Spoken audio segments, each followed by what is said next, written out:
What does it mean to be proven? Wow.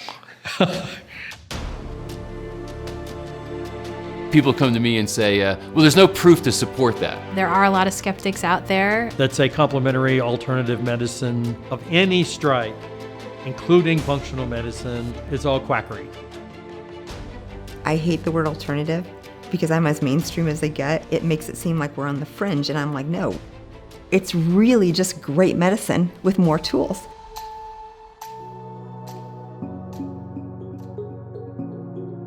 What is proof?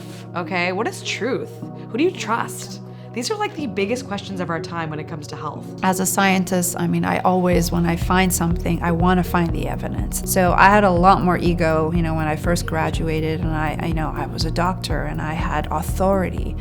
And so unfortunately, we still look up to this authority for all the answers. We don't look at traditional medicine as much here. We don't look at these people who are telling us, I had stage 4 cancer and I went into remission naturally. We all say that's rare, it's not common, it's unlikely. And I've seen family members this has happened to, and the doctors saying that, maybe it was a misdiagnosis. And so I think eventually when your ego leaves, you can actually see what is true. And now I'm finding how little I actually do know and how much more wisdom there is in ancient things that people would tell me. Now I'm finding out, wow, there's actually science coming up with this, that it's true. And so in 20 years, we'll probably find out things that our grandparents told us that I used to roll my eyes and say, well, that was a myth, So I think clinical evidence is huge. So I find it funny because there's nothing alternative about it. It's why originally medicine was created. It's why doctors go into medicine. And it's using all the things at our disposal, and not just the medications and the surgery, but we're using nutrients to drive processes. We're using genetics. We're using metabolic processes. We're using food, which was the medicine they had years and years and years ago anyway. So we're just having a larger toolbox, and really it's as science-based as it gets. A lot of the personalized medicine and a lot of the biohacking that people are really digging into is the end result of people being like, well, I was told that this thing would work for me, but then I went and I tried it and it didn't work. So why didn't it work for me? You have to ask yourself, okay, drug companies, why don't drugs work for everybody? You have to understand there's major economic forces at work here. We have these pharmaceutical companies that stand to lose a lot if you come out with a study that says, let's say, fish oil helps depression. What are you going to do if you're making a lot of money selling a drug like Prozac? Who funds the training programs for the doctors? Who funds the FDA? The drug companies fund the FDA. Most people don't know that. The FDA depends on money directly contributed by the drug companies. So the FDA is not going to be really interested if you assert that something like fish oil is helpful for depression, even though there's very good data on that. And I've seen it work in my patients. So any doctor that's keeping up with the research now is realizing that personalized medicine, individualized medicine, precision medicine, whatever you want to call it, that is the future. And that individualized medicine, personalized medicine, can very easily encompass, what we've called alternative treatments in the past. Because the important thing is getting the person better. An example I would use is, say you got a mom that's had migraines since you were a kid. Mom's got a migraine, she disappears, things turn sour, it's bad. Mom's tried everything. Then mom goes and tries something new and comes back and her migraine's gone. You're like, come on. No, it's gone. Now, in that isolated case, that worked for mom, but to you now that thing, whatever that was, worked, right? And that, to you, is proven, right? Now, that's an N of 1, and that may not work for you or anyone else, right? But to you, wow, acupuncture, whatever it was, worked for my mom. And I've had grumpy old guys that couldn't believe in anything, and I asked them not to believe in it. I said, look, you're here for the experience. Either this thing reduces your pain or not. I'm not asking you to believe anything. This isn't woo-woo magic. You tell me how your back feels. And if he walks out of there and it works, now not only is he a believer, his wife's a believer, right? And that will continue to stack up. And those data points also become evidence. So learn from the data because it's helpful, because it gives us guidance and context and understanding and shifts the odds in our favor. But also learn from your own body, your own life experience, depending on your health history, your metabolism, your life stage. Bring your precious loving attention to your body, not the mean kind of, why are you doing that and what's wrong with you? Stop thinking that your body is a problem to fix and start thinking that it is a miracle to discover, and you will reap tremendous benefits.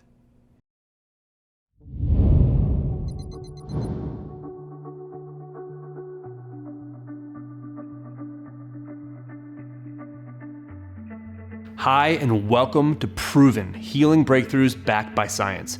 My name is Nick Palizzi, and I'm going to be your host for the next 9 episodes. Each day, we will be diving into a specific illness or health condition and exploring the powerful complementary and alternative medicines that have undeniable scientific evidence showing that they work. You'll meet a number of the world's leading voices when it comes to health and wellness, from traditional healers, herbalists, nutritionists, and naturopaths to leading scientists, researchers, and pioneering doctors. These remarkable individuals come from a variety of backgrounds, but they all agree on one thing. There is an entire realm of human health that the masses are largely unaware of. And I'll let you in on a little secret. It all starts with opening up to the possibility that there are more healing solutions out there than you can possibly imagine once we start broadening our horizons.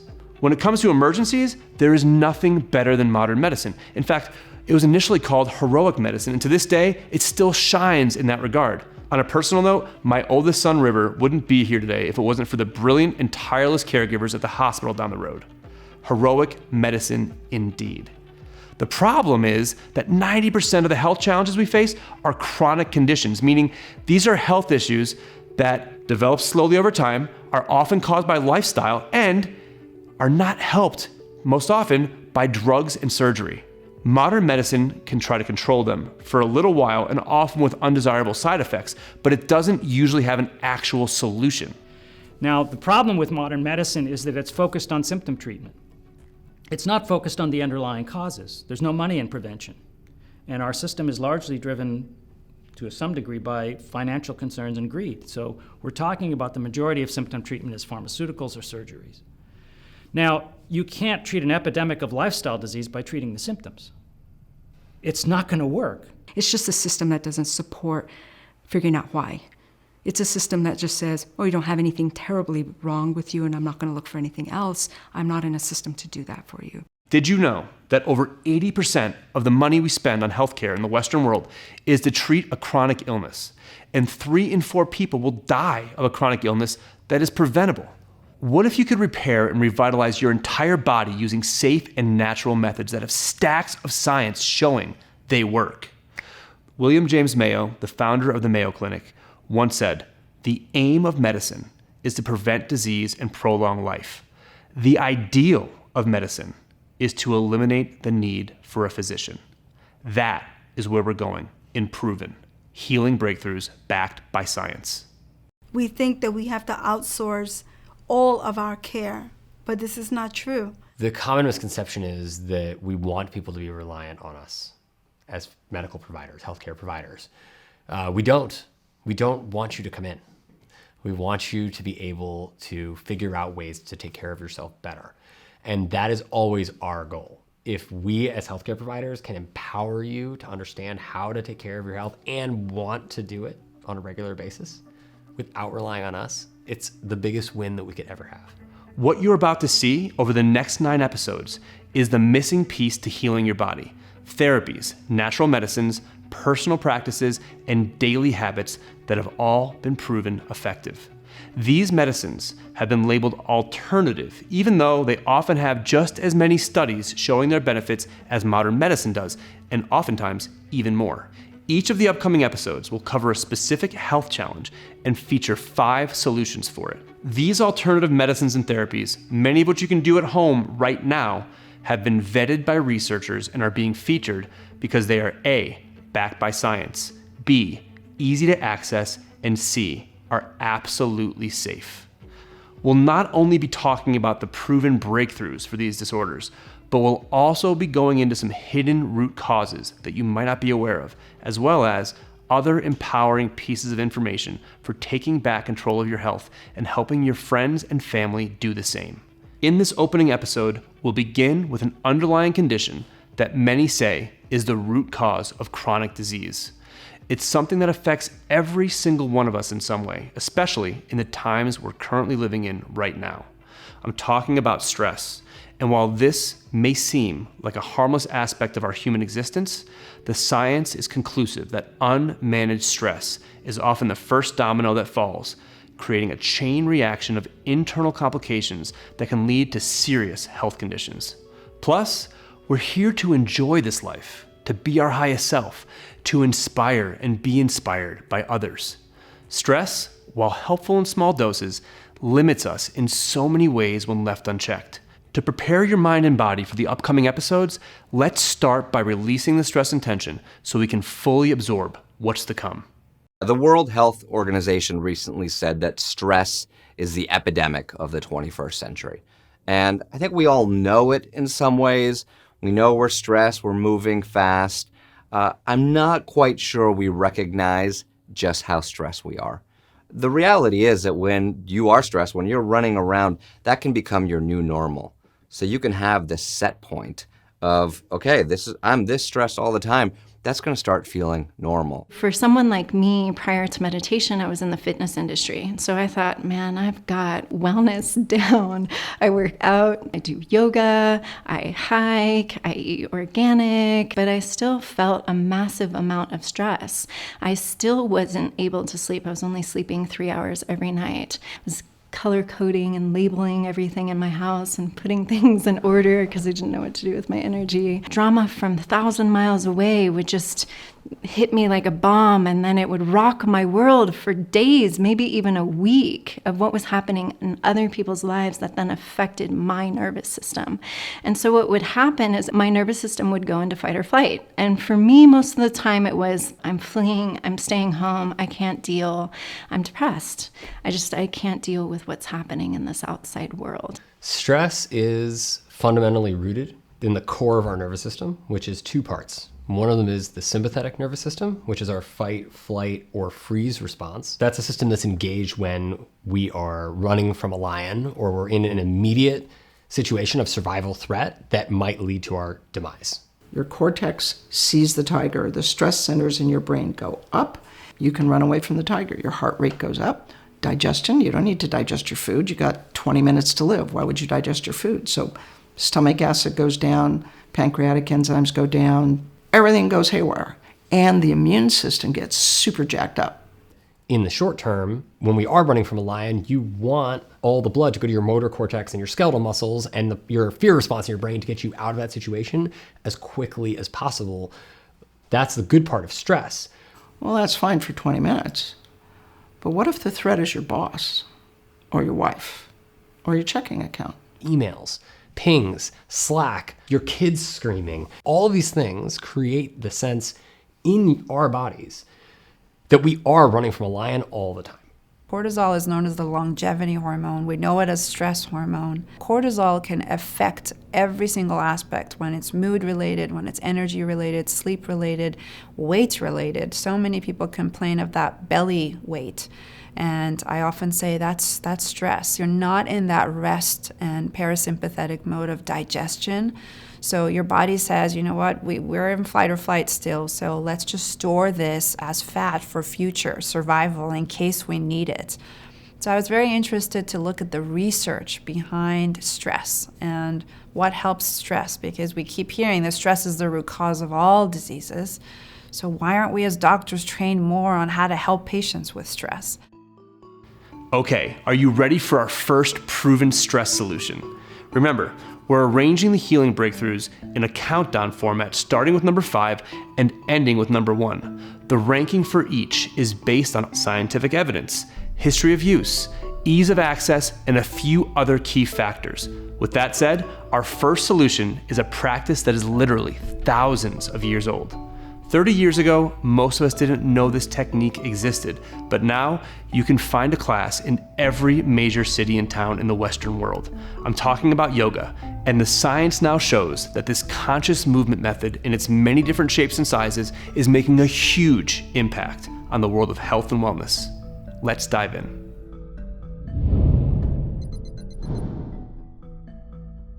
Yoga comes from India, the ancient knowledge of India. Westerners have only known yoga as a physical activity, and that was actually never what it was meant to be.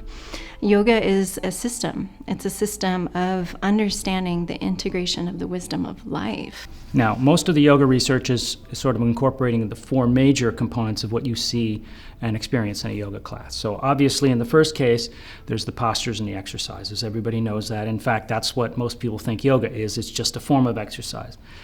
But traditional yoga also incorporates so-called pranayama, the breathing practices, and there's a variety of different breathing practices. The most important and very powerful one is long, slow, deep breathing.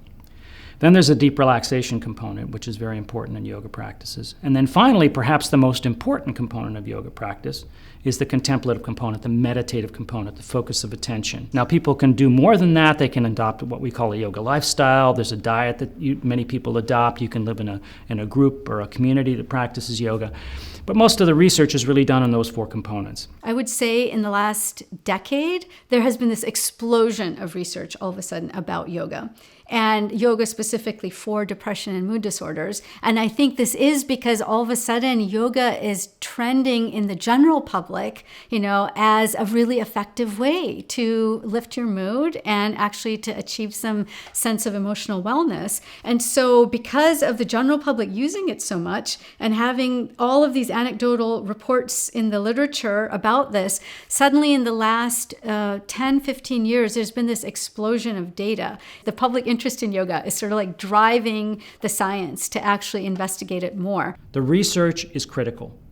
The medical system will not implement this wholesale until there's sufficient evidence that makes it possible for a policymaker, someone who designs the medical school curriculum, to then say, we need to teach this to our medical students as an option. In the United States, the first group that got really scrutinized in terms of yoga as a treatment for depression was peripartum and postpartum women, because this was a group that was very reluctant to take antidepressant medication. Most all of these studies were looking at yoga as a complementary therapy, meaning it was an add-on therapy to usual care. And so usual care for a lot of these pregnant women, because they didn't want antidepressant medication, might be talk therapy or some kind of a group therapy.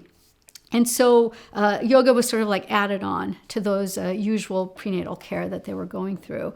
But no one seemed to have quite the confidence, perhaps, in yoga to look at it as a monotherapy for major depression, so being the only intervention. Now, when I had gone to India and I'd gone to Bangalore, working with these researchers there, they were very confident about yoga. They were looking at yoga as a monotherapy there. They actually were using yoga as the only treatment, having observed that patients were able to tolerate that the depression scores did not go down, did not plummet.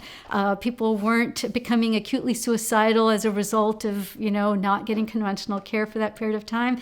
I felt like I did have the confidence to actually try a monotherapy trial. I felt like there was a basis for it. The average number of people, I think, in our study were had 2 previous trials of antidepressant medication and had not gotten better from it. They also almost all had some exposure to psychotherapy and had not gotten better. And we also made sure that they were not currently on any sort of conventional care, because if we were going to study the effects of yoga, we wanted to make sure that we weren't in effect studying it as a complementary treatment. So we really were careful to select a population that we could really say we're not getting any treatment. So all of that being said, what we ended up with was a population that is essentially considered to be a treatment-resistant depressed population. And we put one group into a 8-week program receiving group yoga treatment. And the group yoga treatment was basically 90 minutes, 2 times a week, of yoga asanas, breathing exercises, and then a closing relaxation practice. And then we looked at the outcomes in terms of depression in the 2 groups. And we were surprised to see that actually the group that had gone through the yoga had a significantly improved scores on their depression, and not only significantly improved, but actually their likelihood of remitting, which means having no sign of depression, was actually much higher than those that were in the control group. So significantly higher. And we did not expect that. We thought that there might be some improvement in depression scores, but we didn't think that they would actually remit. Because remember, these were the people that were treatment resistant. Now we have, as human beings, we have a mind-body interface. So when you manipulate the body and change the body, you change mental state as well. We're just starting to understand some of the research in that area. And that comes from the stretching, it comes from the balance, it comes from the breath regulation. There's direct effects of breath regulation on the autonomic nervous system, which is involved in the stress and emotion response. So that's directly affecting mood. And what you see at the end of the yoga class is a reduction in tension, physical tension, and then mentally you feel much lighter because you've downregulated the stress response. We're creating neurotransmitters every time we meditate. And I always like to say we create a bliss cocktail. It's like our little happy hour. And so what we create in that is these neurotransmitters. We create dopamine, and dopamine is what makes us feel good. It takes the edge off. It's the mood enhancer. We create endorphins, and endorphins help relieve the pain in the body, and they give us energy. We create GABA, and GABA brings tranquility, and it brings calmness and that peacefulness to us. There's studies that show that after a single yoga class, a neurotransmitter called GABA, which is a well-known inhibitory neurotransmitter that's associated with mood state, increases. We create serotonin, and serotonin helps with sleep. It helps with appetite. It levels appetite. So if we're undereating or we're overeating, it helps with that, and it also increases happiness. So those of us that have anxiety, we have depression, we have hopelessness and suicidal thinking. When we're able to go within meditation and experience the balancing through the natural chemistry in time, I have students a year and a half of regular meditation and me working with their psychiatrists, they can wean off the medications. And the medications then are irrelevant because they're creating and sustaining their own chemistry themselves. You're not even aware how stressed you are. Most people are walking around with their shoulders up to their ears in chronic stress. Their brow is furrowed all the time, and they're walking around like this. They're not even aware of the tension they're holding in their bodies. It's one of the first things you learn in your first yoga class. Pay attention to your body. Do your shoulder shrugs. Become aware of your shoulders. Let them relax. Notice this over the course of the day. Be mindful of what's happening with you. Focus your attention. Notice that your thoughts are just thoughts. Don't react to those thoughts. Engage them, but notice that they're just thoughts. That's the metacognition component. And in fact, Harvard Medical School itself has recognized the importance of that. And just this last year, they implemented a mandatory resiliency training program for all first-year incoming medical students. I taught about 4 different sessions with about 15 medical students, giving them a talk about yoga. So this is something that is, I think, coming in terms of implementation in modern medicine. So the ancient yogis from India knew a thing or two. And get this, they figured it all out by experimenting these movements and thought processes on themselves, which is something that we see a lot in proven ancient medicines. Okay, are you ready for what's next? In the upcoming segment, we'll be exploring some extremely promising and yes, proven herbs and supplements for both stress and related mood disorders, specifically anxiety and depression. It may be news to many that something like depression and stress could be intimately related, but the studies show that prolonged large amounts of stress can lead to both minor and major mood imbalances. So what can we do about it? Let's find out.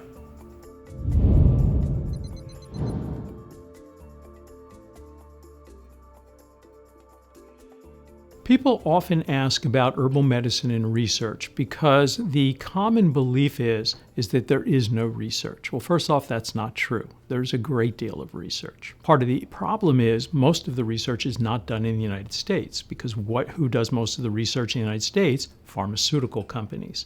And pharmaceutical companies aren't interested in herbal products because they can't patent them, or at least not easily, and so therefore there's just not enough money involved. So ashwagandha is one of the 9 well-researched adaptogens, and ashwagandha is a traditional herb used in Ayurveda and Siddha medicine. Siddha medicine is the traditional medicine of southern India and Sri Lanka, and fairly similar to Ayurveda. Ashwagandha, over the past maybe 5 years, has all of a sudden become incredibly popular. It is a calming adaptogen, and as a calming adaptogen, there are studies showing that it reduces anxiety. So I use it a lot for people who are basically really stressed out and as a result become anxious. It helps reduce cortisol levels. But it also, interesting enough, was helpful with weight. And the reason that it helped weight is it increased feelings of satiety, meaning people felt full, but it also decreased stress-induced eating. It also reduced BMI, it reduced overall body weight. And so is it the key if, somebody is, seriously overweight, is it going to make you become slim? No. But it is something especially for people who find themselves when they get stressed out, feeling like they need to eat. It could be a very useful component to their diet protocol. Reishi is the mushroom you start with. If you're in doubt, it's also known as the queen of all mushrooms. It is the most studied functional mushroom, even ahead of shiitake. It has a long cultural use globally, but the longest documented use is a little over 2,000 years from China, partly because they were just better at documenting at that time than many others. And in the original Materia Medica, which is like the Bible for traditional Chinese medicine, out of all the herbs that they listed, because they thought mushrooms were herbs back then, all the herbs listed, reishi was listed as the most nutrient-dense food. This is more adaptogenic, which is a word thrown out a lot, but it means that it has this ability to help body to adapt to stressors. So most common use of reishi mushroom is calming the body. There is blood pressure, cholesterol markers that often gets measured on, like, if the body's calm, there's many body functions that you can observe. Today you can obviously track your sleep.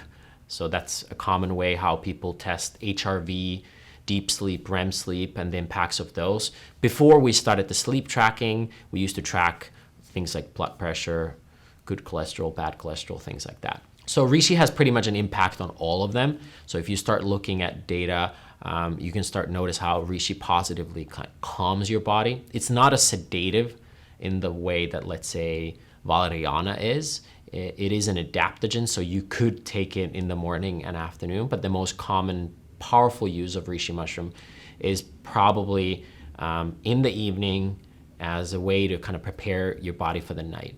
It also does these hepatoprotective elements for the liver. It does help with allergies, so there are studies on being antihistaminic.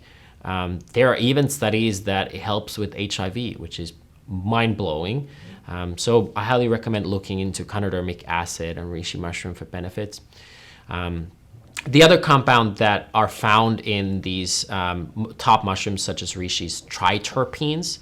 So terpenes are obviously now a hot thing, partly because of marijuana. And the terpenes is like a family, same as polysaccharides. These are not the same terpenes you find in marijuana. These are these triterpenes, so the structure is slightly different. But what is pretty similar is, like, from an anecdotal effect, is that their ability to calm the body and like relax the body seems to be quite like a similar effect that you get out of these triterpenes. And so yeah, Chanodermic acid, triterpenes, and polysaccharides are the most common active compounds found in these mushrooms. What's proven is this type of thinking, Chinese medicine or whatever modality you're talking about, over the test of time has shown that it treats anxiety well.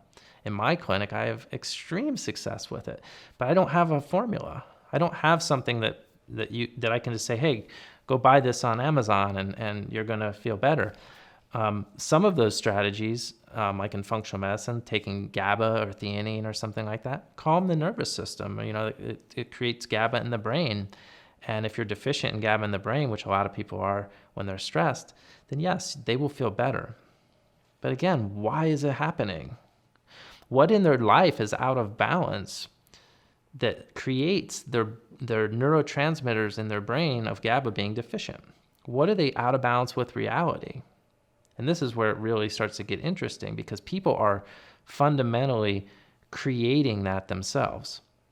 And so when they start to see through maybe the lens of Chinese medicine how they're interacting with life that's creating that, then they can start to see how they can uproot the problem, from the core, and then just not have that anymore, or have a strategy that they can themselves implement without taking something. Ultimately, anxiety is part of the human condition. Either we're really suppressing it or we're dealing with it on some level. So every human pretty much has some bit of this, in my opinion. And we have all sorts of coping mechanisms. So what do we do with that? Well, in my opinion, we start to learn to be more and more present with it. The more present we can be with something like anxiety, the more that it's not a problem, and we can start to understand why it's manifesting us. What is it showing us about ourselves?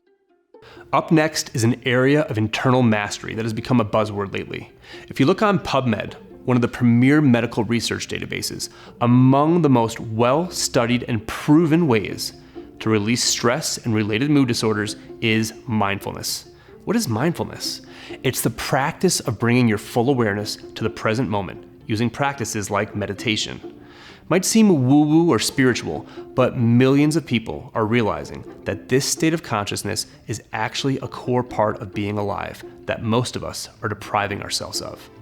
And the science from the major medical institutions agrees. So what's the best way to do it, and how does mindfulness work to dissolve stress and upgrade your mind? We're about to find out.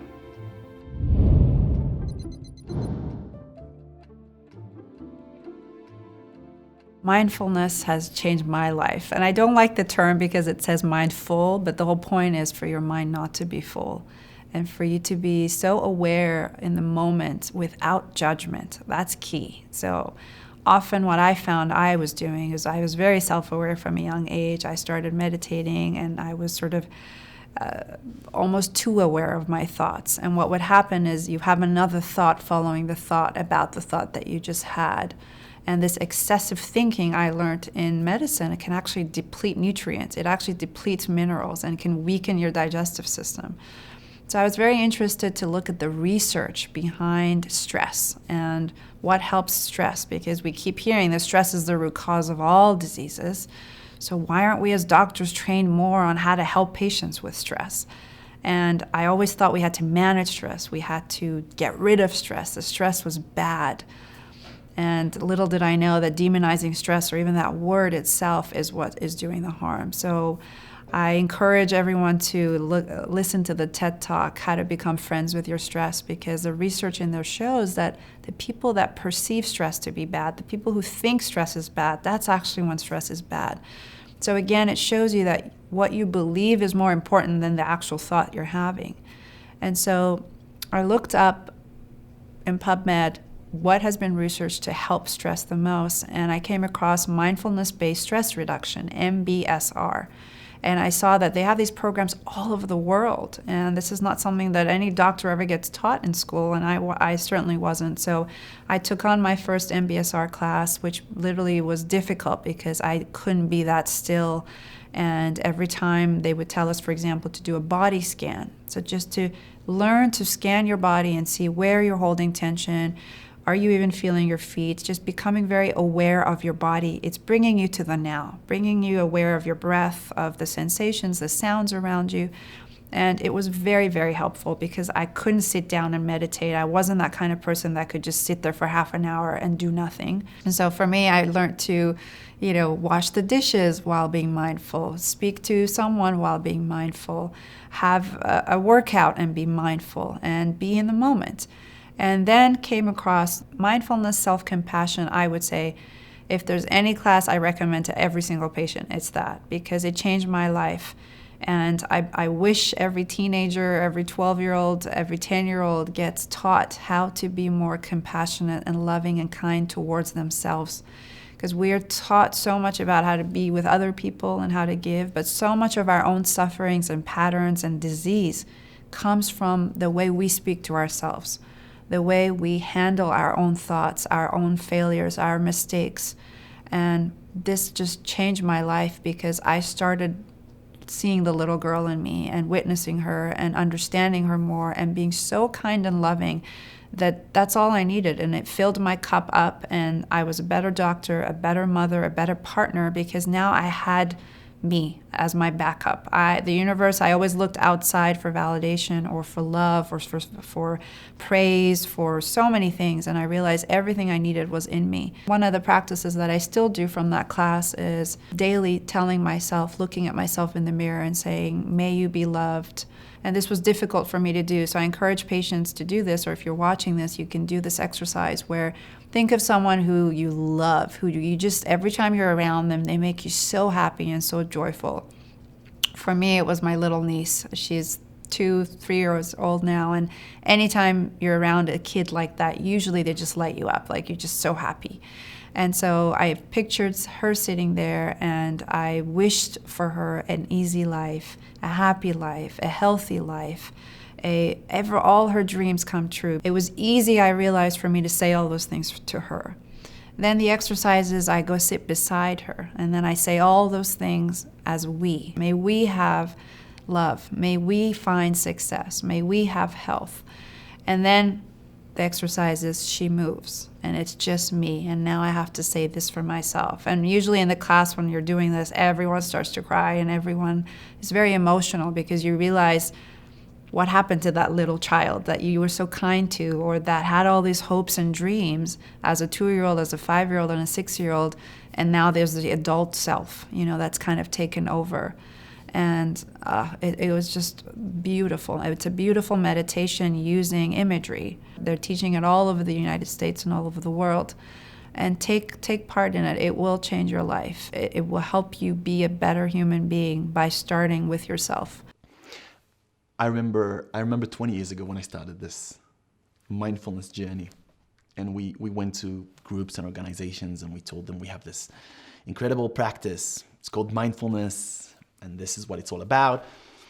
And usually we would get this suspicious look and a rejection. My friends, my colleagues used to say to me, Itai, you're obviously very passionate about this thing, about this mindfulness, but we love you and we want you to have a successful career. Change topic. This will take you nowhere. And then came science, right? And I find it amazing how rigorous, high-quality science can change everything when it comes to an intervention, in this case, mindfulness. Because when you look at the 80s and the 90s, we had almost nothing. We had very, very few studies, even fewer clinical trials. So we knew very little about mindfulness back then. And then around the year 2000, boom, an explosion. And the number of studies around mindfulness, well-researched, RCTs, randomly controlled trials, everything grew and got to a point where we now have hundreds and hundreds of studies per year. We have many thousands of studies around mindfulness. Mindfulness became the most popular psychological intervention we have, which is, again, if we think about the period of time, only 20 years, it's amazing. Mental health is not the lack of mental illness. It's much more than that. In order for us to experience mental health, we need to have those additional components of healthier relationship with ourselves and with other people, right? Hope and gratitude and personal meaning and greater happiness, satisfaction, compassion, and mindfulness is very helpful with those as well. Let's make it practical. So I was in the playground with my daughter a few months ago, and she was going down a slide. And when she went down the slide and got to the bottom of the slide, she fell over. She hit her nose on the floor and she started bleeding. I was a short distance away from her, and I could feel in my body the reaction, the automatic reaction. The one that has no presence or awareness. It's the autopilot kicking in, wanting me to run there hysterically, picking her up and asking, are you okay? Right? With that vibe of anxiety. But I've been practicing for a very, very long time. So as I was noticing this wave of reaction, I also realized, wait, pause. This is not the healthy choice here. And you have a choice.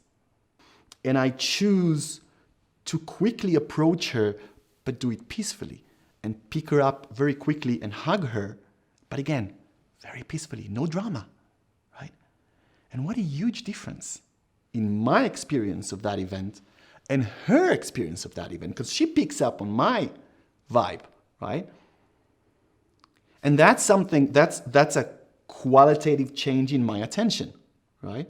I am able to work with the moment, accept the moment, not add the automatic, judgmental, reactive piece, and it transforms everything. And this is just a simple example from my everyday life. You could apply this to anything, right? Experiences at work, experiences with your spouse, experiences with your children, experiences with yourself. Any moment that is highly relevant. Do you have the capacity to pause and make a healthy choice? And this is another really important point. We think about the practice of mindfulness in a kind of black and white approach, right? So either I'm fully present 24 hours, 7 days a week, or I do this thing, right? But it's an unhelpful, unrealistic approach to the practice. And that single mother with 4 kids who's juggling all those different tasks and challenges, she needs that space-time to contemplate how she pays the bills and how she deals with life. She needs all that. It's important for her to be able to do that. It's about finding the right moments for that kind of practice, okay? So for example, we found, and there's now a lot of research around relationships and the practice of mindfulness, and more specifically, what we call positive parenting, right? One of the most crucial factors in our relationship with our kids is the level of presence we offer them as we spend time with them. And some parents say, well, I don't know what you're talking about. You know, we spend an hour here, an hour there. They forget the fact that during that time, most of the time they were on their mobile phone, right? While the kid was playing. That's not the interaction I'm talking about, right? Even 20 minutes of I'm here with you. I see you. I hear you. I communicate with you fully. Nothing else exists right now. This is presence. And the kid feels it. It's not just kids. Any relationship is built on that, right? When we sit with a friend in a coffee place and they share something with us, they feel if we are there with them, truly listen, truly hear them, truly connect with them, or, you know, we're thinking about something. And we might think, how would they know? It's just in my head. It's so easy to feel when someone is present with you, right? So this is relevant to our romantic relationships, to our friendships, to our kids.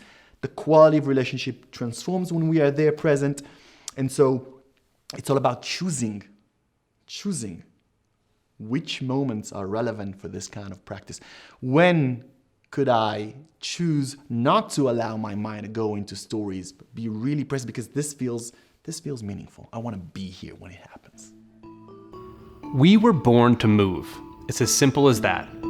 Our ancestors were moving all the time, whether we're talking about working out in the field, or even further back, hunting and gathering, walking miles and miles each day to find food, and sometimes running away from dangerous predators.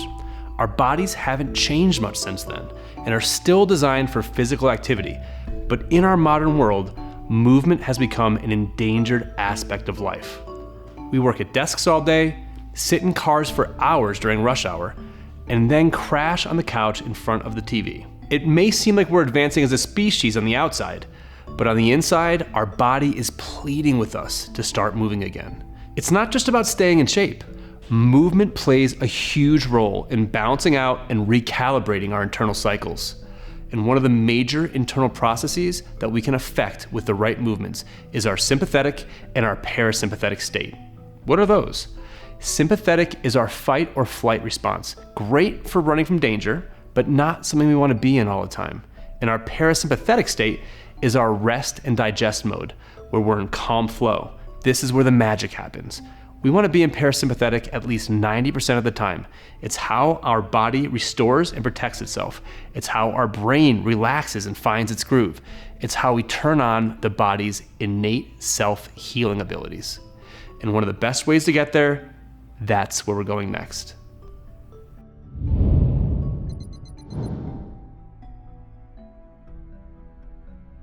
So there's some science about how muscles and the way we hold our muscles can actually have this effect of bringing a sense of feeling to us. So if we smile, the muscles in our face actually can help us to light up internally as well.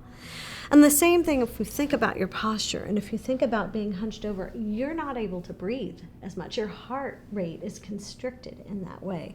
But when we are open and more forward facing, more breath can come in, we can feel different, and if you think about it also from a social and emotional perspective, we're much more able to make connections to other people, which we do know changes our kind of chemical responses in our body. That physical interaction, that visual, the kind of the micro muscles in our face and even in our postures and gestures have so much to do with how we feel and are able to relate to others. The coordination of eyes, mind, body, and breath. It's been here for thousands of years. It's a central tenet of Qigong. We're barely scratching the surface of trying to understand what's happening here. The literal translation of Qigong is energy work. Energy work, what is that? So there's different traditions that do it differently. There's internal energy work. You close your eyes and you visualize things happening. There's things that it's times I'm staring through my hands and times that I'm moving, right? One of the most important factors in Qigong, to me, if you're doing the external Qigong, is the coordination of eyes, mind, body, and breath. If you do it right, something very powerful happens because the attention of the practitioner starts to turn inward. You start to retroflect. You start to have this innate capacity of being more aware of what's happening inside your body. In doing so, you can start to modulate and flip a very important switch that we could get into, which is the parasympathetic nervous system. Being able to trip that wire and go back to what we call the rest and digest ecology of the body. The sympathetic nervous system should be running 1 to 3% of the time. Tiger shows up. Once you're safe, you shake it out. You have all sorts of weird fluctuations in your heart rate. Your adrenals are just basically dumping and trying to figure out how to come back to normal. And 15, 20, 30 minutes later, maybe an hour later, you're back to normal. You're hanging out. That's not how the modern world works. We live in sympathetic dominance. And what that does is it puts us in the amygdala, a part of the brain that's designed to be reactive, designed to say, oh, what was that sound, right? And so that happens if there's screeching car tires in the modern jungle, that makes sense. But if the phone bill shows up and you're like, how long has my kid been texting? And all your money, all your survival, all this stuff that also elicits that, because we have an abstract part of our brain that will interpret things that are not necessarily life or death as stressors because they touch us on our survival, puts us into sympathetic. What happens? Blood pulls back from the digestion. Don't water the fields, send the troops to war, right? And when the boys are on the front lines, there's no money for school books, there's no money for arts, there's no money for healthcare, there's no money for any of it, right? So look at like this as above, so below type of metaphor. That's how we've been living. We've been in a wartime economy. And our bodies start to fall apart. What happens is your secretory IgA levels in your gut start to get challenged. The microbiome starts to shift to more sugar-loving bugs and bacteria, which are then more pro-inflammatory. And this whole cascade of bad things starts to happen because this animal is starting to die. It might last 30 years, it might last 50 years with enough drugs and interventions on the Western side, but you are a dying animal when you live there. Anxiety very often manifests on a physiological level. We see people show up at the emergency room thinking they're having a heart attack, but that's because on a physiological level, they are feeling almost their system vibrating from that anxiety. The heart rate, the breath, the flushed experience, that kind of clammy feeling, that numbness that comes up, that is your physiological response to anxiety. And anxiety can feel so completely out of control. What I've also found is that somebody who's experiencing anxiety finds being in their body to feel like torture. I had someone once say she just felt like she wanted to unzip her skin and crawl out. It was just too hard to be in there. Part of what we want to help somebody do is to learn how to self-regulate, to regulate that. But of course, I can't just say to you, just breathe, because that you'll punch me, right? But the just breathe is not going to help you. Any sentence that starts with just wouldn't help anybody anyways. But if we really kind of tune into where did it start and what can we start to feel some sense of control over. There is a relaxation technique that was developed by Jacobson. It's called progressive relaxation, where you tense a part of your body and release, and tense and release. And you do it enough that what you're doing is teaching your body that you have control over bringing it in and letting it go. So it's really about giving some sense of control. And that's a way that we can start to get some physiological and creative regulation of the anxiety that takes over. A thriving animal is in this place of rest and digest, where the body is doing what it needs to do. The body is making ends meet in a way that isn't robbing Peter to pay Paul. Your adrenals are normalized. Your nervous system is calm. You're coming from your prefrontal cortex. What is that? Negation of impulses, higher moral reasoning. So the guys call and say, hey, we're in town, let's go for a drink. I had plans to go to the gym and have dinner with my family. So if I say yes to the guys, I say no to my family, my health, and a lot of things.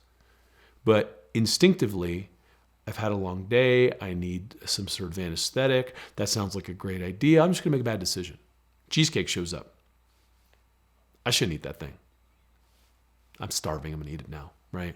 And that goes on and on and on with these cascades of bad decisions that come from us living in a wartime economy and never being able to really get out.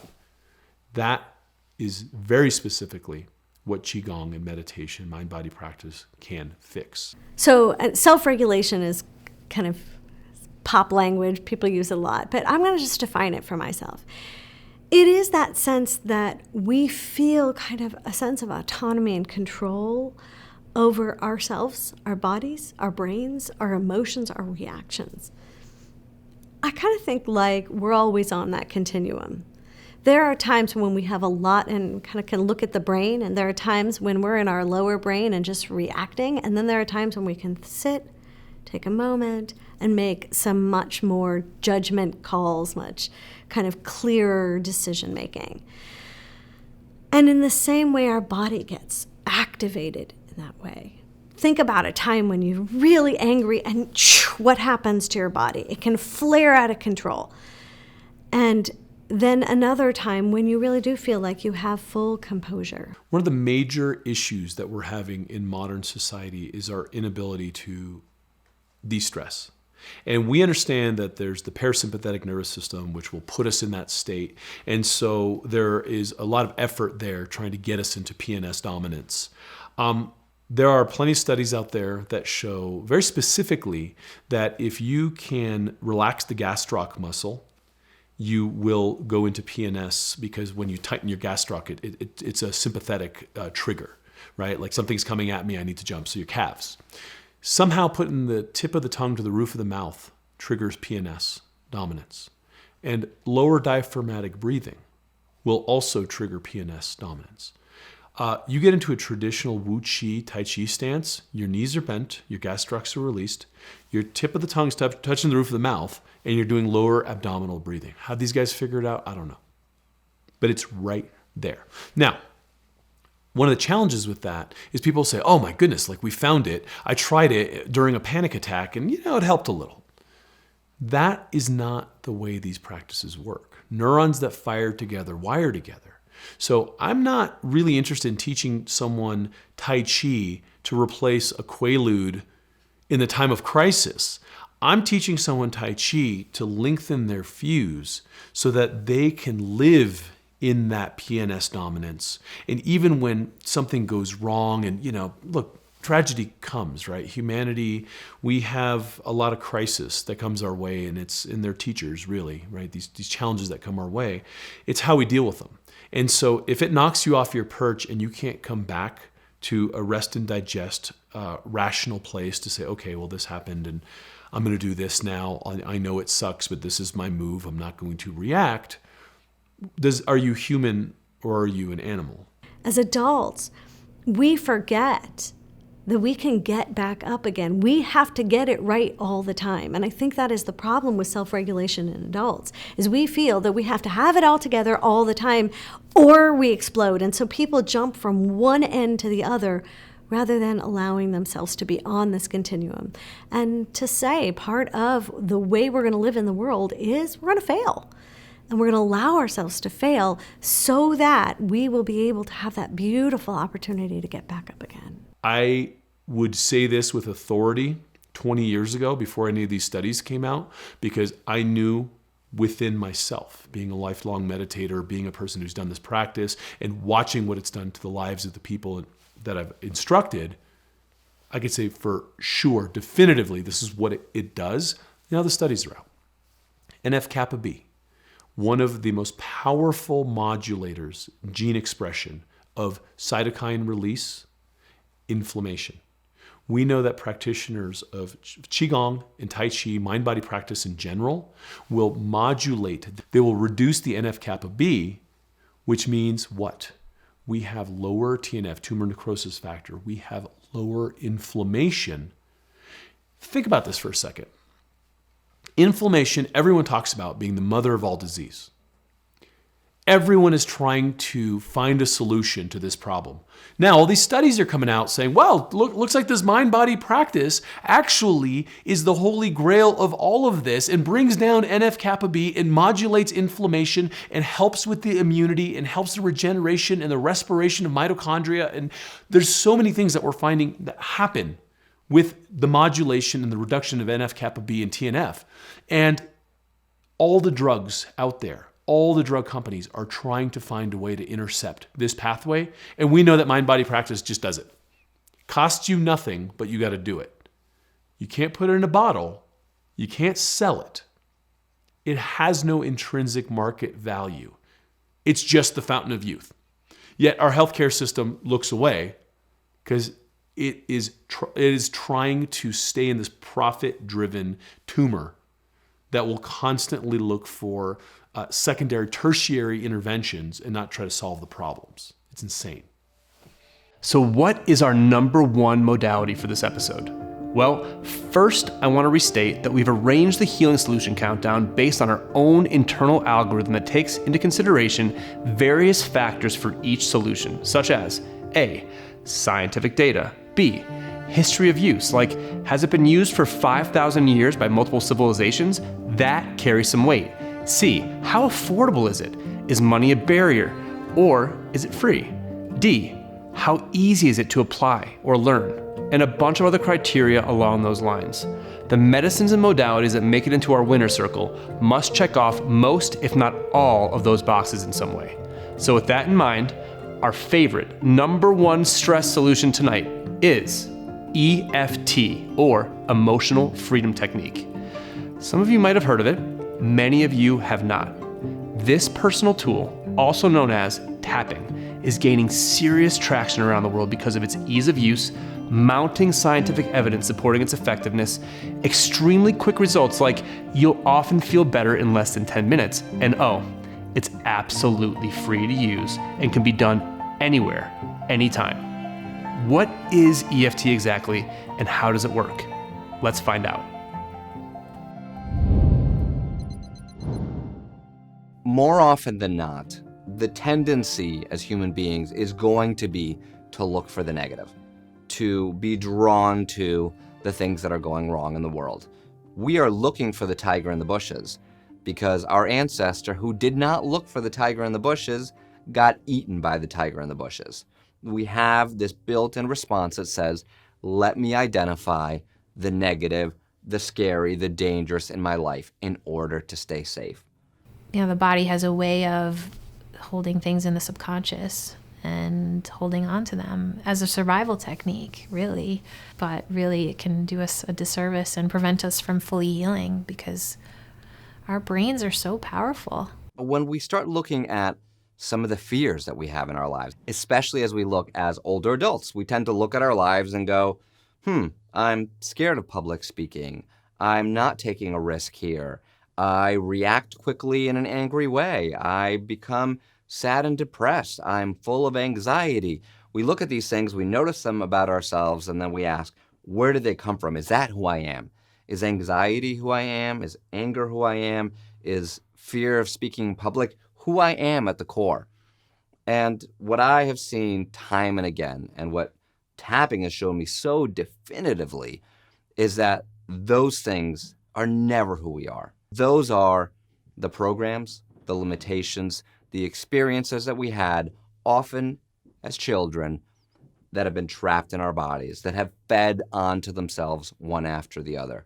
So if we think about a fear of public speaking and someone says, yeah, if you told me to speak in public right now, my hands would start sweating, my stomach would hurt, I would just be overwhelmed. It would be a terrible, dangerous situation, going back to that fight or flight response, a dangerous situation to speak in public. How did that happen? Was someone born with that fear of speaking in public? Unlikely. What tends to happen is we have experiences. So that person maybe was in the 5th grade and they got up to speak in front of the class and they're reading a book and they stumbled over a word and everybody laughed because they said it in a funny way or said the wrong word. Even the teacher chuckled a little bit. Not a big moment, not life-changing, not devastating, or is it?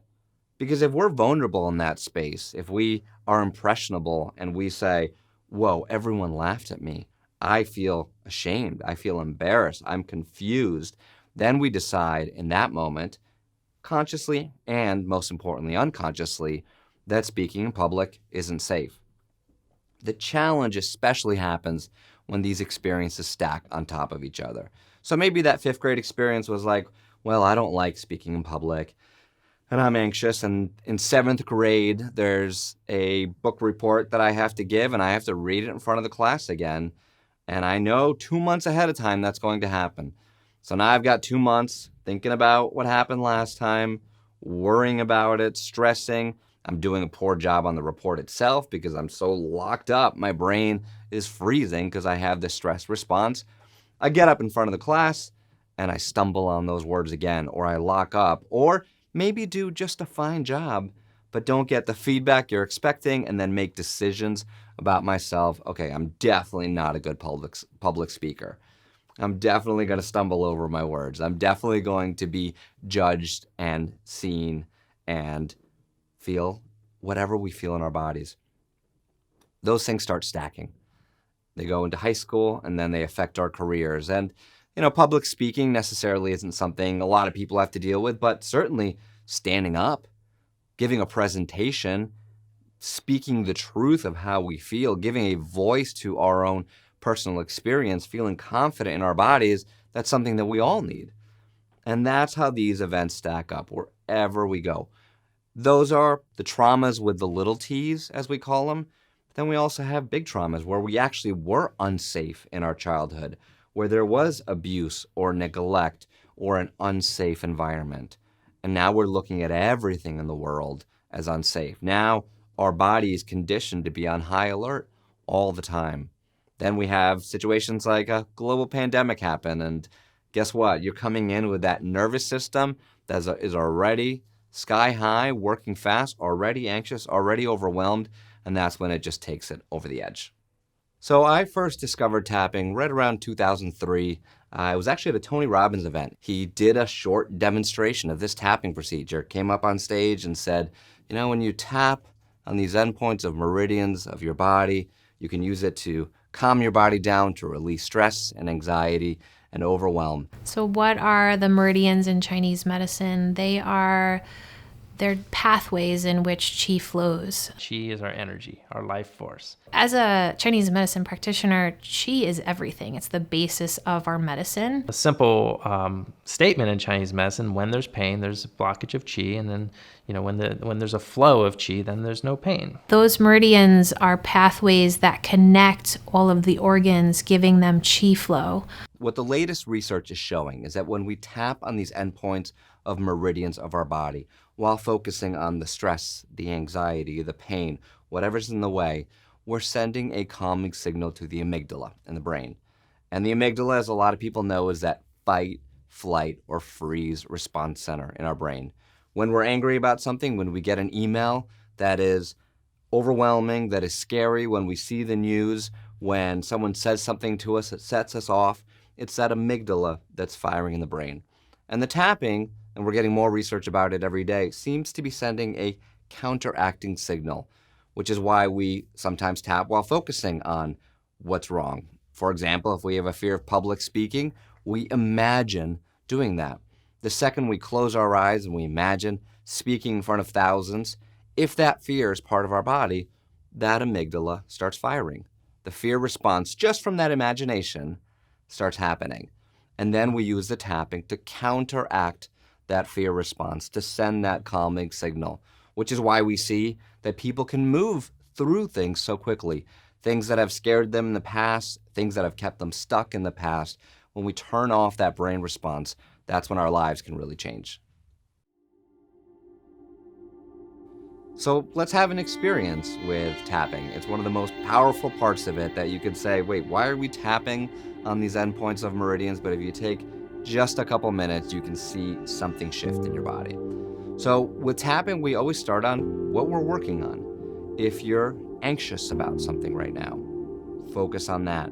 If you have physical pain in your body, the tapping can often unlock it, release some of that tension, so you could focus on that physical pain. If you're overwhelmed by everything that's happening in the world, put the focus there. We want to try to be specific, so if you're anxious about work, you go, okay, I'm going to pick that specific thing. If you have pain in your body, pick a specific spot that you have pain. Just go ahead and take a moment to do that. So pick one thing that you want to move past, that you want to release, that you want to let go of. And as you tune into it, give it a number on a scale of 0 to 10. So if we're looking at anxiety, 10 would be the most anxious you could feel. If you're angry at something, you might say, it's an 8, I'm so angry. If you have physical pain, pretty easy to rate it, just give it a number. So we have our target, the thing that we're focused on, we have our number, and then we'll start doing the tapping. We start by tapping on the side of the hand, it's called the karate chop point, whatever hand feels comfortable for you. Now I'm going to use very general language, you'll find that it applies, and repeat after me, either in your mind or out loud. So tapping on the side of the hand, you can close your eyes if it's safe to do so, and just say, even though I have this stress in my body, I choose to relax and feel safe now. And we're going to do that 2 more times on the side of the hand. Even though I'm holding on so tight, there's so much going on. And with all these feelings, I accept myself now. We're going to do that 1 more time. You're staying on the side of the hand. Even though I'm holding on to all this stress, I accept myself now.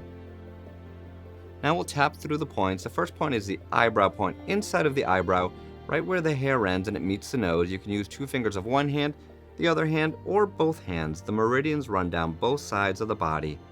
And as you tap gently, I want you to just think about your issue. So if you're anxious, just ask yourself, what am I anxious about? If you have pain in your body, put your attention in that place now.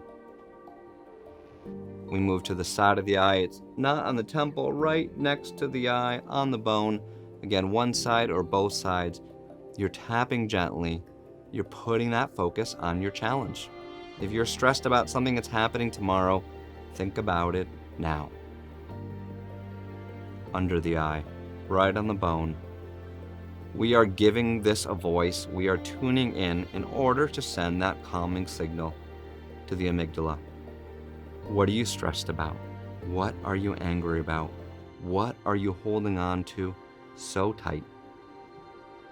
Under the nose, tapping gently, breathing gently, feeling present to anything that comes up. Under the mouth, it's above the chin, below the lip, and that little crease there. If your mind wanders, that's okay.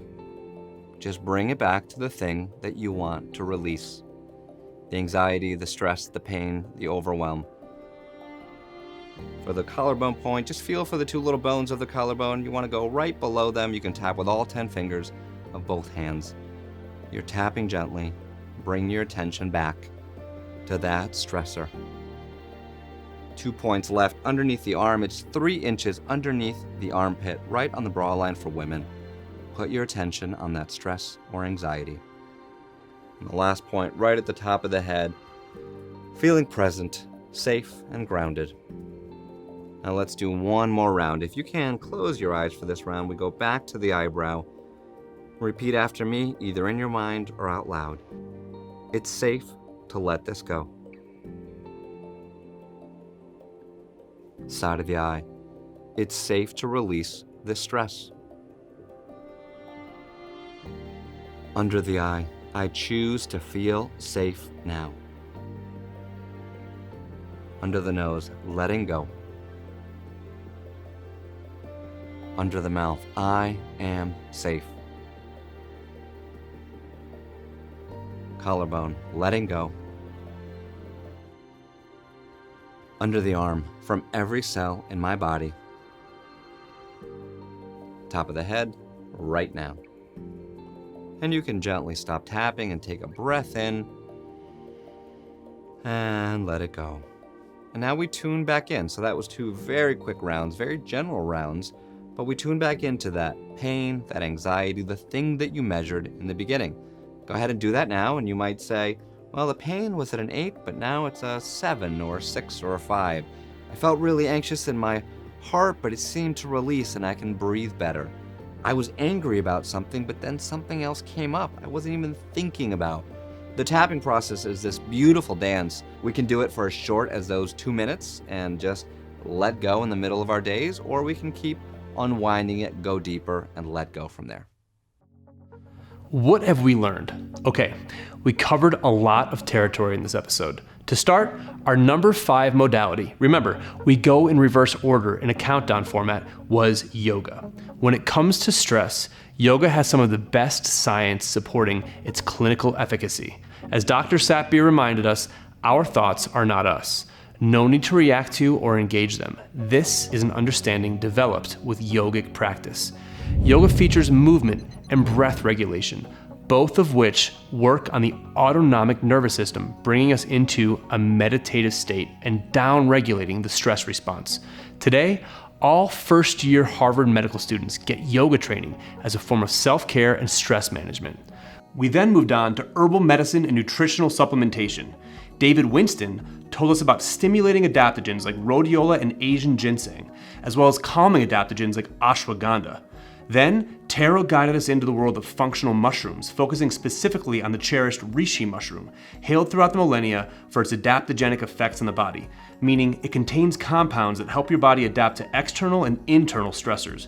When it comes to overcoming stress and balancing mood, this medicinal fungi is definitely one to look into. We then moved on to mindfulness, and if you need science on the benefits of this form of present moment attentiveness, there is plenty of it. Dr. Itai shared that mindfulness is now infused into major corporations, government agencies, and healthcare centers. It's pretty much everywhere. Cultivating the ability to pause and decide on a healthy behavior creates control, self-regulation, and enhances stress management. Meditation, a form of mindfulness, releases a ton of neurotransmitters, creating a bliss cocktail of serotonin and endorphins. And how about accessing eternal wisdom? Sounds good, right? And all you need to do is sit and reflect inward. Next, we explored the ancient traditions of Tai Chi and Qigong. Dr. Shojai spoke to the practice of coordinating the eyes, mind, body, and breath in order to move out of the stress cycle and into parasympathetic dominance, which is your rest and digest mode, more readily. We wrapped up this episode with an exploration of EFT, which stands for Emotional Freedom Technique. This powerful personal practice is extremely effective at reducing stress, as well as chronic pain, hidden traumas, and other limiting aspects within us.